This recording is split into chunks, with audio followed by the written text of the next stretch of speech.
ಶಿರಡಿ ಸಾಯಿ ಗುರುವೇ ನಮಃ, ನಿತ್ಯಕಾಯಕ ಶಿವೇ ನಮಃ, ಸೂರ್ಯದೇವಾ ನಮೋ ನಮಃ, ಸಂಖ್ಯಶಾಸ್ತ್ರ ಶಿವಂ ನಮಃ, ಸಂಖ್ಯಶಾಸ್ತ್ರ ಶಿವಂ ನಮಃ.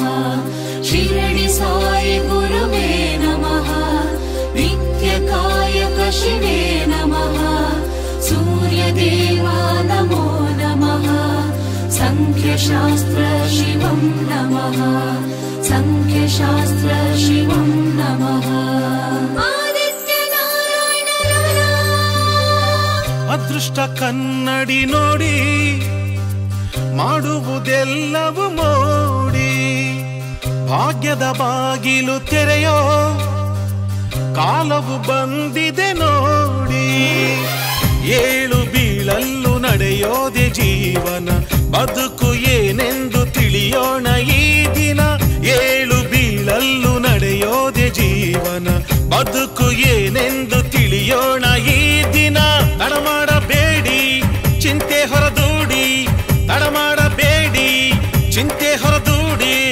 ಅದೃಷ್ಟ ಬೆನ್ನ ಹಿಂದೆ ಇದ್ರು ಚಿಂತೆ ಯಾಕೆ ಸುಮ್ಮನೆ.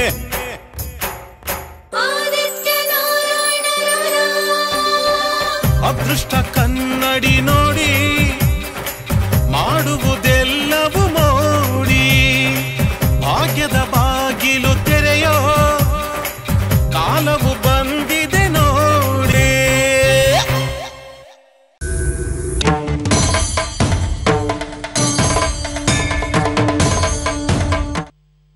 ನಮಸ್ಕಾರ ವೀಕ್ಷಕರೇ, ಸಂಖ್ಯೆಗಳ ಬಲಾಬಲ ಅದೃಷ್ಟ ದುರಾದೃಷ್ಟವನ್ನು ತಿಳಿಸಿಕೊಡುವಂತಹ ವಿಶೇಷ ನೇರ ಪ್ರಸಾರ ಕಾರ್ಯಕ್ರಮ ಅದೃಷ್ಟ ಕನ್ನಡಿಗೆ ತಮಗೆಲ್ಲರಿಗೂ ಆತ್ಮೀಯ ಸ್ವಾಗತ. ನಮ್ಮ ಇಂದಿನ ಕಾರ್ಯಕ್ರಮಕ್ಕೆ ಆಗಮಿಸಿರುವಂತಹ ಪ್ರಖ್ಯಾತ ಸಂಖ್ಯಾಶಾಸ್ತ್ರಜ್ಞರು, ವಾಸ್ತು ತಜ್ಞರು, ಜ್ಯೋತಿಷಿಗಳು ಆದಂತಹ ಶ್ರೀ ಆದಿತ್ಯ ನಾರಾಯಣ ಗುರೂಜಿ ಅವರಿಗೆ ಮೊದಲಿಗೆ ಕಾರ್ಯಕ್ರಮಕ್ಕೆ ಸ್ವಾಗತವನ್ನು ಕೋರ್ತೇನೆ. ಕಾರ್ಯಕ್ರಮಕ್ಕೆ ಸ್ವಾಗತ ಗುರೂಜಿ. ಎಲ್ಲ ವೀಕ್ಷಕ ಬಾಂಧವರಿಗೆ ನಮಸ್ಕಾರ. ಪ್ರಾಣಿಗಳಿಗೂ ಮತ್ತೆ ಮಾನವನಿಗೂ ಬಹಳ ಅವಿನಾಭಾವ ಸಂಬಂಧ ಇದೆ. ಅಂದ್ರೆ ಒಂದರಿಂದ ಒಂದಕ್ಕೆ ಏನಾದ್ರೂ ಆಪತ್ತಿ ಇದ್ರೆ ಅದರಿಂದ ಗೊತ್ತಾಗುತ್ತೆ. ಈಗ ಪ್ರಾಕೃತಿಕ ವಿಪತ್ತಿದ್ರು ಕೂಡ ಪ್ರಾಣಿ ಪಕ್ಷಿಗಳಿಗೆ ಮೊದಲು ಅರಿವಾಗುತ್ತೆ ಅನ್ನೋದನ್ನ ನಾವು ಬಹಳಷ್ಟು ನೋಡಿದೀವಿ. ವಿಜ್ಞಾನದಲ್ಲಿ ಕೂಡ ಅದು ಪ್ರೂವ್ ಆಗಿದೆ. ಸುನಾಮಿ ಆಗಿರ್ಬೋದು, ಬಹಳಷ್ಟು ಪ್ರಾಕೃತಿಕ ವಿಪತ್ತುಗಳಲ್ಲಿ ಪ್ರಾಣಿ ಪಕ್ಷಿಗಳ ರಿಯಾಕ್ಷನ್ ಬಗ್ಗೆ ಬಹಳಷ್ಟು ಅಧ್ಯಯನ ನಡೆದಿದೆ. ಹಾಗೆ ಇಲ್ಲೂ ಕೂಡ ಒಂದು ಶಕುನ ಶಾಸ್ತ್ರದಲ್ಲಿ ಪ್ರಾಣಿ ಪಕ್ಷಿಗಳು ಯಾವ ರೀತಿಯಾಗಿ ನಮಗೆ ಒಂದು ಮುನ್ಸೂಚನೆಯನ್ನ ನೀಡತ್ವೆ. ಅದರಲ್ಲೂ ನಿಶಾಚಾರಿ ಪಕ್ಷಿಗಳು ಅಂತಂದ್ರೆ ಎಲ್ರಿಗೂ ಕೂಡ ಅದು ಅಪಶಕುನ ಅನ್ನೋದು ಬಹಳಷ್ಟು ಒಂದು ನಂಬಿಕೆ ಇದೆ. ಯಾವ ರೀತಿ ಸರಿಯಾದ ಬಾವಲಿ ಬಗ್ಗೆ ತಿಳಿಸ್ಕೊಡ್ತೀನಿ ಅಂದ್ರೆ ಹೇಗೆ ಗುರುಜಿ? ನೋಡಿ, ಶಕುನ ಅಂತಂದ್ರೆ ಅದೃಷ್ಟ ಅಂತೇಳಿ, ಶಕುನ ಶಾಸ್ತ್ರ ಅಂದ್ರೆ ಅದೃಷ್ಟ ಶಾಸ್ತ್ರ ಅಂತ. ಎಷ್ಟೋ ಜನಕ್ಕೆ ಈಗ ನೆನ್ನೆ ಕಾರ್ಯಕ್ರಮದಲ್ಲಿ ಹೇಳಿದೆ, ಒಂದು ಕಾಗೆ ಮನೆಯೊಳಗಡೆ ಪ್ರವೇಶ ಆಯಿತು, ಒಂದು ವಾಹನದ ಮೇಲೆ ಒಂದು ಕಾಗೆ ಬಂದು ಕೂತ್ಕೊಳ್ತು, ಒಬ್ಬ ವ್ಯಕ್ತಿ ಮೇಲೆ ಒಂದು ಕಾಗೆ ಅಟ್ಯಾಕ್ ಮಾಡ್ತು ಅಂದ್ರೆ ಅದು ಅದೃಷ್ಟ ಅಂತ. ಬಹಳ ಜನಕ್ಕೆ ಇದು ದುರದೃಷ್ಟ, ಅಲ್ಲಲ್ಲಿ ಕಾಗೆ ಬಂದ್ರೆ ನನ್ನ ಅನಿಷ್ಟ ಅಲ್ವಾ ಆಗೀಗ ಅಂತಾರೆ. ನಿಮ್ಮ ಅದೃಷ್ಟದಲ್ಲಿ ಅನಿಷ್ಟವನ್ನು ತಿಳಿಸ್ಕೊಡ್ತಕ್ಕಂಥ ಈ ಅದೃಷ್ಟ ಪಕ್ಷಿ ನಿಮಗೆ ಮುಂಜಾಗ್ರತಾ ಕ್ರಮವಾಗಿ ಹೇಳ್ಕೊಡ್ತಕ್ಕಂಥ ಒಂದು ಸೂಚನೆನೆ ತಾನು ಬಂದು ತನ್ನ ಇರುವಿಕೆಯನ್ನು ತೋರಿಸ್ಕೊಳ್ತಕ್ಕಂಥದ್ದು. ಯಾಕೆ ತೋರಿಸ್ಕೊಡ್ತದೆ? ನೀವು ಎಸ್ಕೇಪ್ ಆಗಲಿ ಅಂತ, ನೀವು ಎಚ್ಚರಿಕೆ ತಗೊಳ್ಳಿ ಅಂತೇಳಿ. ಒಂದು ಕಾಗೆ ಮನೆ ಒಳಗಡೆ ಬಂದು ಹೋದ್ರೆ, ಮನೆ ಟಚ್ ಆದ್ರೆ 3 ತಿಂಗಳಲ್ಲಿ ಪ್ರಾಬ್ಲಮ್ ಆಗ್ತದೆ, ಅಥವಾ 6 ತಿಂಗಳೊಳಗಡೆ 100% ಪ್ರಾಬ್ಲಮ್ ಆಗೇ ಆಗ್ತದೆ. ತುಂಬಾ ತೀವ್ರವಾಗಿದ್ದ ಅಂತಂದ್ರೆ ಮಾರದಿನವೇ ಪ್ರಾಬ್ಲಮ್ ಆಗ್ಬಿಡ್ಬೋದು. ಅರ್ಥ ಆಯ್ತಾ?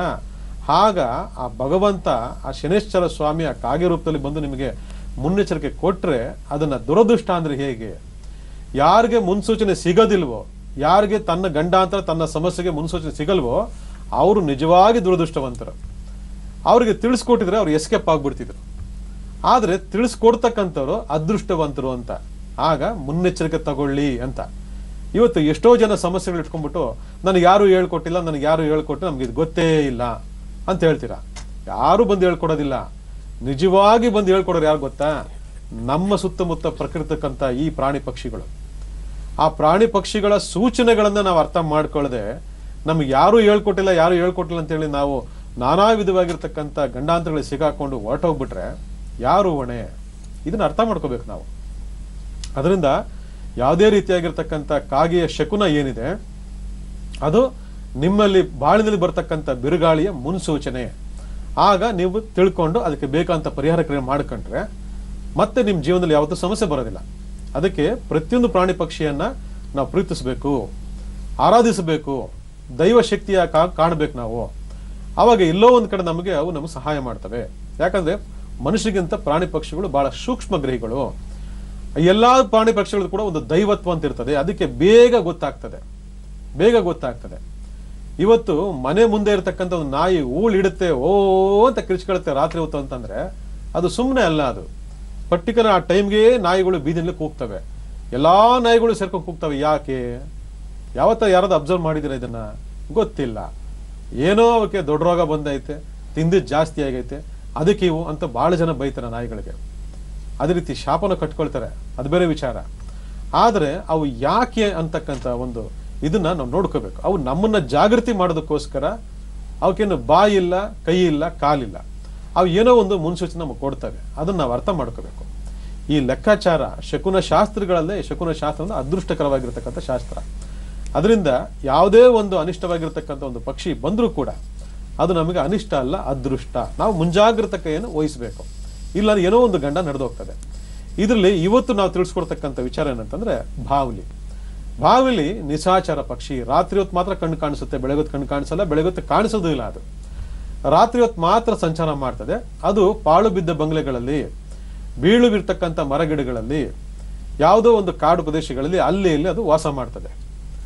ಈ ವಾಸ ಮಾಡ್ತಕ್ಕಂಥ ಈ ನಿಶಾಚರಿ ನಿಮ್ಮ ಮನೆಗೆ ಬಂದು ಯಾವುದೋ ಒಂದು ಬಲ್ಬ್ ಮುಂದೆ ತಗಲಾಕೊಳ್ಳುತ್ತೆ, ನೇತಾಡ್ತದೆ ಅಂತಂದ್ರೆ ಕಾರಣ ಏನು? ಎಷ್ಟೋ ಜನ ಗೊತ್ತಿಲ್ಲ. ಇವತ್ತು ಬಾವುಲಿ ಮನೆಗೆ ಯಾಕೆ ಪ್ರವೇಶ ಮಾಡ್ತದೆ? ಯಾವತ್ತಾದ್ರು ಯೋಚನೆ ಮಾಡಿದ್ದೀರಾ? ಎಷ್ಟೋ ಮನೆಗಳಿರ್ತದೆ, ಅಷ್ಟೂ ಮನೆಗಳನ್ನ ಬಿಟ್ಟುಬಿಟ್ಟು ನಿಮ್ಮ ಮನೆಗೆ ಬಂದು ನಿಮ್ಮ ಮನೆ ಲೈಟ್ ಬೆಳಕಿಗೆ ಆ ಲೈಟ್ಗೆ ತಗಲಾಕೊಂಡು ನೇತಾಡ್ತಾ ಇರ್ತದೆ ರಾತ್ರಿ ಎಲ್ಲ. ಕಾರಣ ಏನು? ಕರೆಕ್ಟಾಗಿ ಸಂಜೆ 6-7 ಗಂಟೆ ಆದ್ಮೇಲೆ ಬಂದು ತಗಲಾಕೊಳ್ತಿದೆ.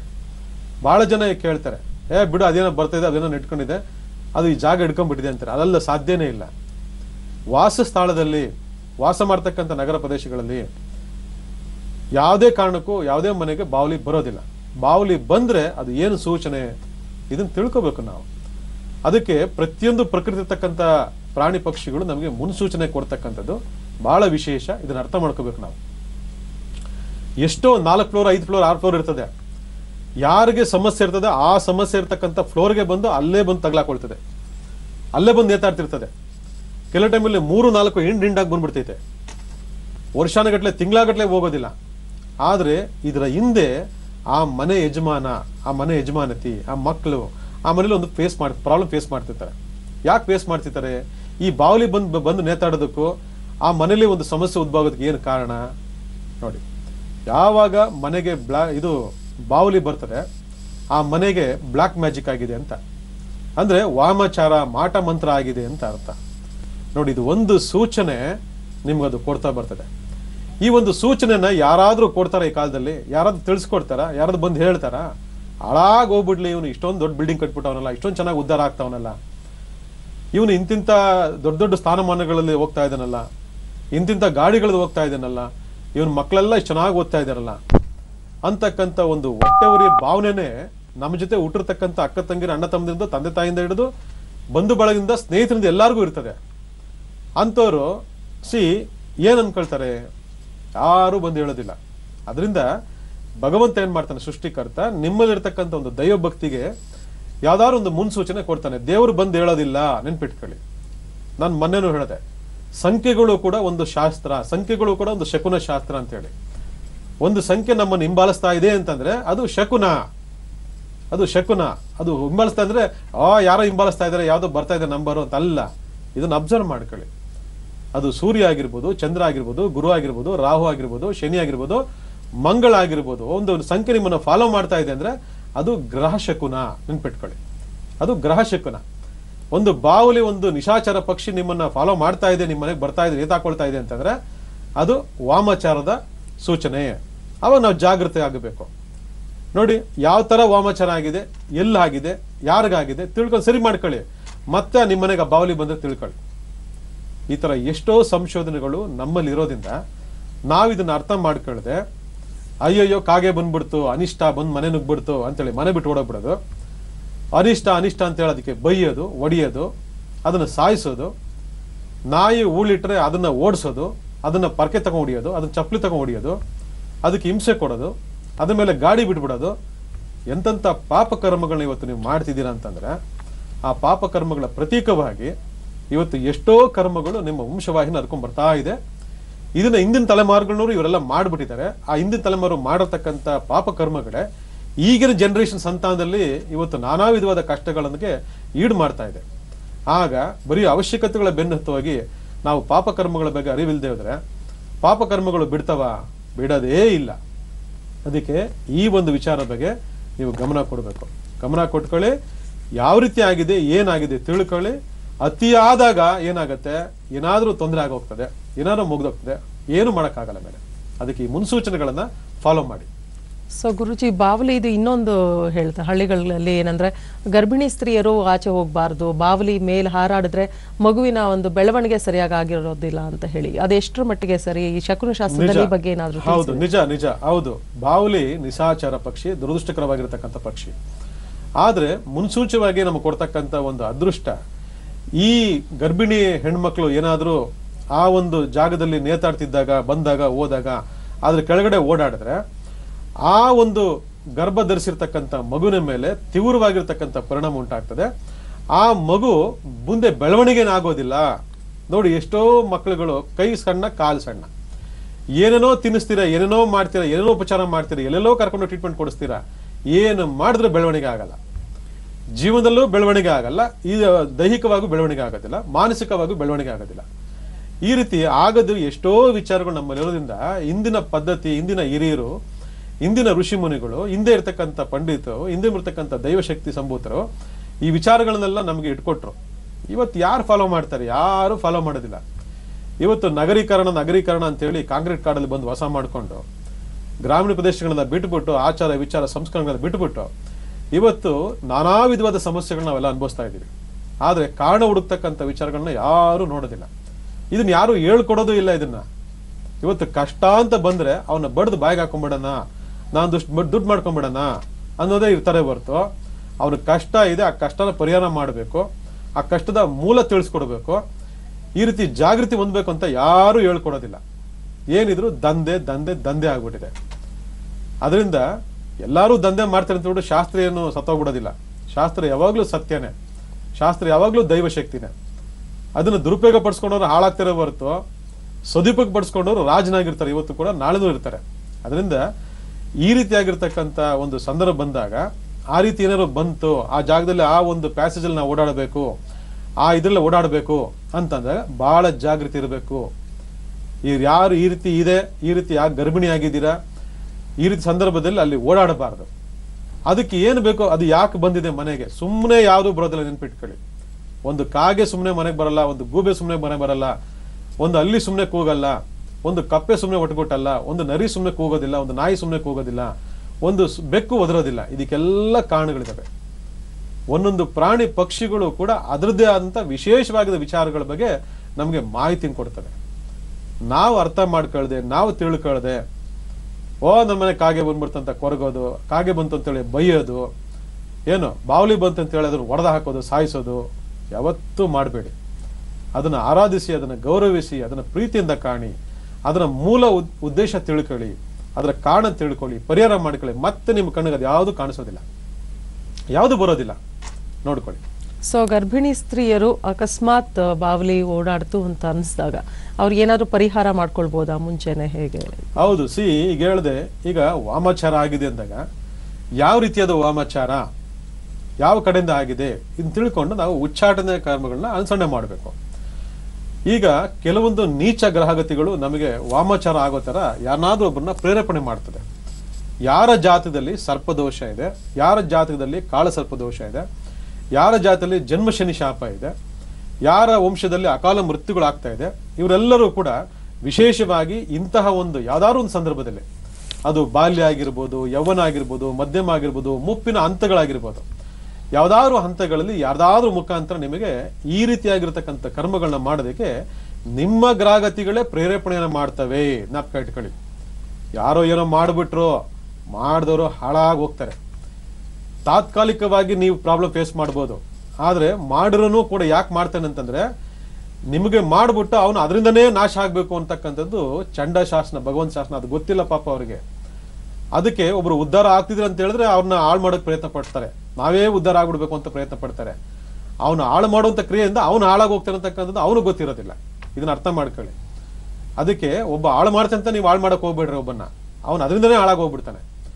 ಆದ್ರೆ ನೀವು ನಿಮಗೇನ್ ಬಂದೋಬಸ್ತು ಮಾಡ್ಕೋಬೇಕು, ನಿಮ್ ಸುತ್ತ ಒಂದು ಕೋಟೆ ಕಟ್ಕೊಳ್ಳಿ, ನಿಮ್ ಸುತ್ತ ನೀವೊಂದು ಭದ್ರತೆ ಮಾಡ್ಕೊಳ್ಳಿ, ಅದಕ್ಕೊಂದು ಅಪಾರವಾಗಿರ್ತಕ್ಕಂಥ ದೈವ ಶಕ್ತಿ ಇದೆ, ಅನುಷ್ಠಾನ ಮಾಡ್ಕೊಳ್ಳಿ.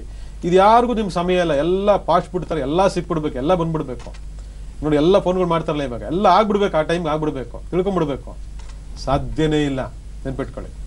ಅದರಿಂದ ಭಗವಂತ ಕೊಡ್ತಕ್ಕಂಥ ಈ ಮುನ್ಸೂಚನೆಗೆ ನಾವು ಏನನ್ನ ಮಾಡಬೇಕು, ಯಾವ ರೀತಿ ಬದುಕಬೇಕು, ಯಾವ ರೀತಿ ಬಾಳ್ಬೇಕು, ನಮ್ದು ಒಳ್ಳೇದೇನಿದೆ ಕೆಟ್ಟದೇನಿದೆ ಇವೆಲ್ಲ ತಿಳ್ಕೋಬೇಕು.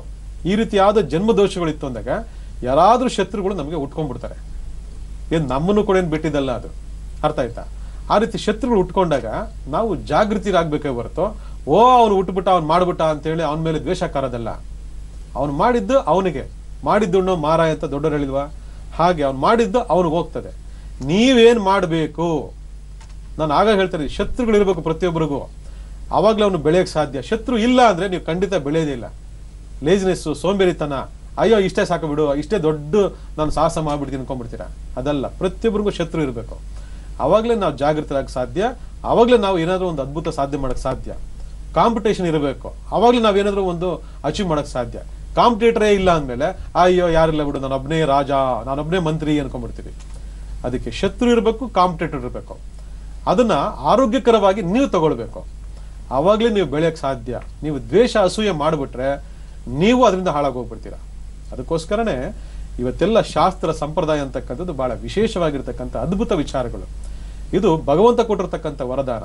ಅದರಿಂದ ನಾವು ನ್ಯಾಯ ನೀತಿ ಧರ್ಮದಿಂದ ನಡ್ಕೊಳ್ತಾ ನಮ್ಮ ಜನ್ಮ ಕರ್ಮಗಳು, ನಮ್ಮ ಕುಟುಂಬ ದೋಷಗಳ ಬಗ್ಗೆ ಅರಿವುಂಟು ಮಾಡ್ಕೊಳ್ತಾ, ಅದು ಬೇಕಂತ ಪರಿಹಾರಗಳು ಮಾಡ್ಕೊಳ್ತಾ, ಮುಂದಿನ ಜನರೇಷನ್ಗೂ ನಾವು ಇದನ್ನು ತಿಳಿ ಹೇಳುತ್ತಾ ನಾವು ಯಾವಾಗ ಒಂದು ಮಾರ್ಗದರ್ಶನ ಹೋಗ್ತಾ ಇರ್ತೀವೋ ಭಗವಂತ ಇಂಥ ಮುನ್ಸೂಚನೆ ಪ್ರಕಾರ ನಮ್ಮನ್ನು ಕಾಪಾಡ್ತಾನೆ.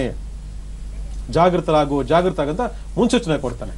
ಇದನ್ನ ಅರ್ಥ ಮಾಡ್ಕೊಂಡೋಗಿ ಒಳ್ಳೇದಾಗಲಿ. ಓಕೆ ಗುರುಜಿ, ಕಾರ್ಯಕ್ರಮ ಮುಗಿಸುವ ಸಮಯ ಆಯಿತು. ಬಹಳಷ್ಟು ವಿಚಾರಗಳನ್ನ ತಿಳಿಸ್ಕೊಟ್ರಿ. ಕಾರ್ಯಕ್ರಮಕ್ಕೆ ಆಗಮಿಸಿದ್ದಕ್ಕಾಗಿ ತಮಗೆ ಧನ್ಯವಾದಗಳು. ನಮಸ್ಕಾರ. ಮುಂದಿನ ಅದೃಷ್ಟ ಕನ್ನಡಿ ವಿಶೇಷ ನೇರ ಪ್ರಸಾರ ಕಾರ್ಯಕ್ರಮದಲ್ಲಿ ಮತ್ತೆ ಭೇಟಿಯಾಗೋಣ.